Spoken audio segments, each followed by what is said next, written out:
மாநிலம்.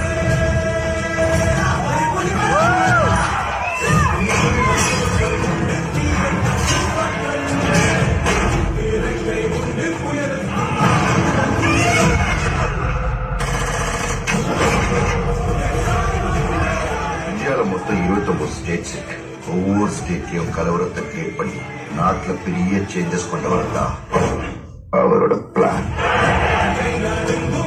அவர் இந்தியன் இல்ல sir, pan Indian.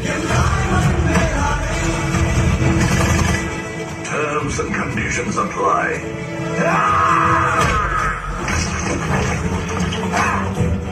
This court is hereby awarding capital punishment to Mr. Veerasekaran Senapati.